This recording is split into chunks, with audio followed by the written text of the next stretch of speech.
नमस्कार दोस्तों हमारे शास्त्र और पुराण हमें जीवन जीने का सही तरीका बताते हैं। इंसान को क्या करना चाहिए, क्या नहीं करना चाहिए। इसमें खान पान से लेकर वस्त्र धारण तक के सभी नियम शामिल हैं। विष्णु पुराण में ऐसे नियमों का जिक्र किया गया है। हमारी दिनचर्या हमारी ऊर्जा पर भी असर डालती है। ऐसे में शास्त्रों में उल्लिखित नियमों को जानना हमारे लिए बहुत ज़रूरी है। दोस्तों, विष्णु पुराण में बताया गया है कि मनुष्य को 3 समय पर निर्वस्त्र नहीं रहना चाहिए। इन्हीं बातों को दोस्तों आज मैं एक छोटी सी कहानी के माध्यम से आप लोगों तक पहुंचाने की कोशिश करूंगी। दोस्तों, अगर आप लोगों को ये वीडियो ज़रा सा भी अच्छा लगे तो वीडियो को लाइक करिएगा, शेयर करिएगा और कमेंट करिएगा। और दोस्तों, यदि चैनल पर आप लोग नए हैं तो चैनल को सब्सक्राइब करके आइकन ज़रूर दबा दिया करिए। चलिए दोस्तों, शुरू करते हैं कहानी। एक बार की बात है दोस्तों, भगवान विष्णु माता लक्ष्मी के साथ क्षीर सागर से निकलकर धरती पर भ्रमण कर रहे थे। तभी माता लक्ष्मी ने देखा कि सभी लोग गंगा जी में हर हर गंगे कहकर स्नान कर रहे हैं, परंतु सभी लोग बहुत ही दुखी दिख रहे हैं। तब माता लक्ष्मी ने बहुत ही आश्चर्य से भगवान विष्णु से पूछा, हे स्वामी, इतनी बार गंगा में नहाकर भी इनके पाप और दुखों का नाश क्यों नहीं हुआ? क्या गंगा में अब सत्यता नहीं रही? तब भगवान विष्णु मुस्कुरा कर बोले, देवी लक्ष्मी, गंगा में तो अभी भी वही सामर्थ्य है, परंतु इन लोगों ने तो पाप नाशनी गंगा का स्नान ही नहीं किया, फिर इन्हें लाभ कैसे मिलेगा? माता लक्ष्मी ने कहा, स्नान कैसे नहीं किया? अभी हमारे सामने ही तो नहाकर आ रहे हैं, अभी तक तो इनके शरीर से जल भी नहीं सूखा है।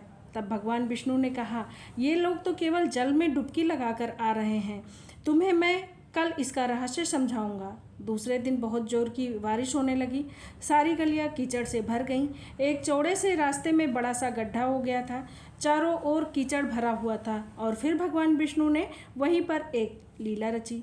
वह स्वयं एक बूढ़े आदमी का रूप धारण करके उस गड्ढे में गिर गए और माता लक्ष्मी को समझा कर वहाँ बैठा दिया कि देखो, तुम लोगों को सुना सुना कर पुकारती रहो कि मेरे बूढ़े पति गड्ढे में गिर गए हैं, कोई पुण्य आत्मा इनको बाहर निकाल कर इनकी जान बचाए और हम असहाय दंपत्ति की सहायता करें।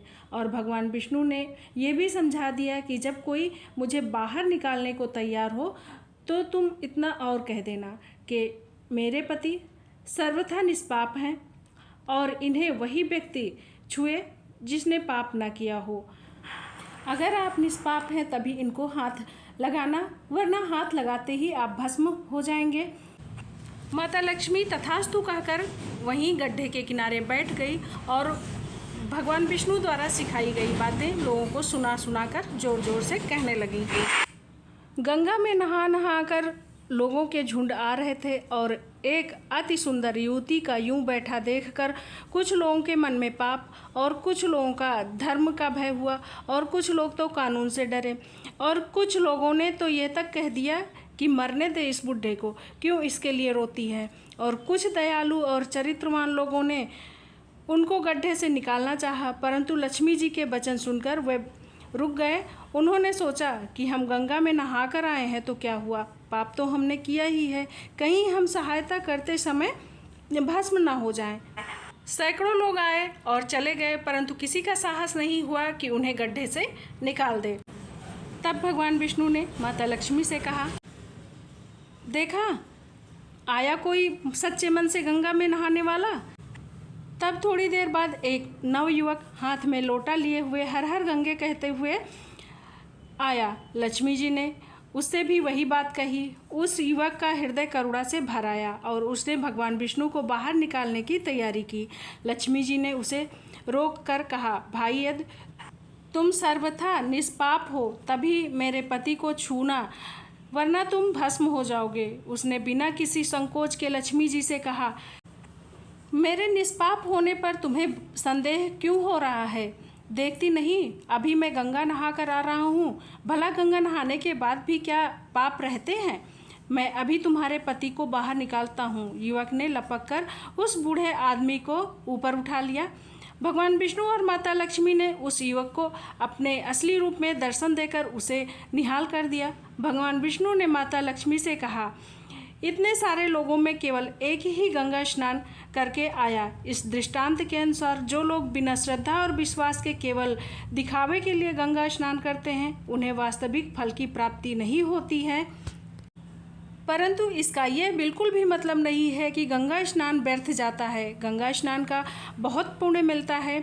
इसके बाद भगवान विष्णु ने माता लक्ष्मी से कहा, अब मैं तुम्हें 3 ऐसी बातें बताता हूँ जिसे ध्यान में रखकर मनुष्य कार्य करता है तो वो कभी दुखी नहीं रहता है, उसके घर में हमेशा लक्ष्मी का वास रहता है, घर में अपार धन संपत्ति आती है, उसके घर में कभी लड़ाई झगड़े नहीं होते, उसका जीवन बहुत ही खुशी में बीतता है। तब लक्ष्मी जी ने कहा, स्वामी मुझे ये बातें अवश्य बताइए। तब भगवान विष्णु ने कहा, विष्णु पुराण के अनुसार सोते समय मनुष्य को कभी भी निर्वस्त्र नहीं सोना चाहिए। ऐसा करने से रात्रि के देवता चंद्रमा का अपमान होता है। ऐसी भी मान्यता है कि रात्रि के समय पितृगण अपने परिजनों को देखने के लिए आते हैं और जब वे अपने परिजनों को निर्वस्त्र अवस्था में देखते हैं तो उन्हें बहुत दुख होता है और व्यक्ति को इससे पितृदोष लगता है।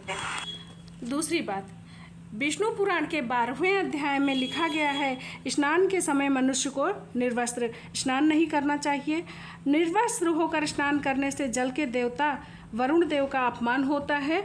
और ये भी लिखा है कि स्नान करते समय मनुष्य के शरीर से जो पानी गिरता है उसके पितृ पाते हैं और वे तृप्त होते हैं। लेकिन जब मनुष्य निर्वस्त्र होकर स्नान करता है तो पितृ इसे नहीं लेते हैं और वे अतृप्त रहते हैं और नाराज हो जाते हैं, जिससे व्यक्ति का तेज, बल, धन और सुख नष्ट हो जाता है। इसलिए कभी भी निर्वस्त्र होकर स्नान नहीं करना चाहिए। तीसरी बात, मनुष्य को कभी भी आचमन करते समय निर्वस्त्र नहीं रहना चाहिए। ऐसा करना विधि के खिलाफ माना जाता है। आचमन के दौरान आंतरिक शुद्धि होती है। इस प्रकार शुद्ध मन तथा हृदय से की गई पूजा फलीभूत होती है। कोई गलत कार्य हो जाए तो उसके पश्चात आचमन द्वारा शुद्धि आवश्यक मानी जाती है। इतनी बातें करने के बाद भगवान विष्णु माता लक्ष्मी सहित क्षीर सागर में वास करने के लिए चले गए। दोस्तों, आप लोगों को ये कहानी कैसी लगी ज़रूर बताइएगा। धन्यवाद।